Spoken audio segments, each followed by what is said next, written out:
তো প্রথমে ফোনের ডায়াল প্যাড ওপেন করব। এরপর একদম নিচের দিকে হাতের ডান সাইডের কর্নারে দেখতে পাবেন কন্টাক্টস অপশন, এখানে ক্লিক করব। কন্টাক্টস অপশনটিতে ক্লিক করে দেওয়ার পর এখানে দেখতে পাবেন প্লাস আইকন, এখানে ক্লিক করব। প্লাস আইকন অপশনটিতে ক্লিক করে দেওয়ার পর প্রথমে দেখতে পাচ্ছেন নাম, এরপর দেখতে পাচ্ছেন নাম্বার। তো যার নাম্বারে ফটো সেট করতে চাচ্ছেন তার নামটি এখানে উঠিয়ে দিতে পারেন, আর না দিলেও সমস্যা নেই আপনার যদি ওখানে সেভ করা থাকে। তো যাই হোক, তো আমি আপনাদের দেখানোর জন্য এখানে নাম দিব। এরপর নিচের দিকে দেখতে পাচ্ছেন নাম্বার, এখানে তার নাম্বারটি উঠিয়ে দিতে হবে। তো আমি এখন তার নাম্বারটি উঠিয়ে দিব। ওকে, এরপর উপরে দেখতে পাচ্ছেন মানুষের মাথার মতন একটি আইকন, এখানে ক্লিক করব। এরপর নিচের দিকে দেখতে পাবেন সিলেক্ট ফটো, এখানে ক্লিক করব।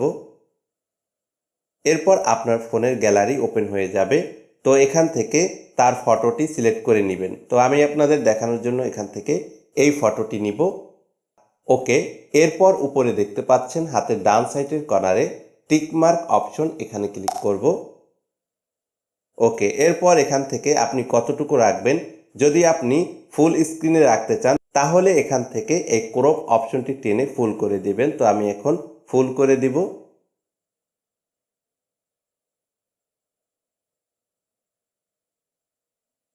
ওকে, এরপর নিচের দিকে হাতের ডান সাইডের কর্নারে দেখতে পাচ্ছেন ডন অপশন, এখানে ক্লিক করব। তো ডান অপশনটিতে ক্লিক করে দেওয়ার সাথে সাথে কিন্তু ফটোটি কিন্তু সেট হয়ে গেল।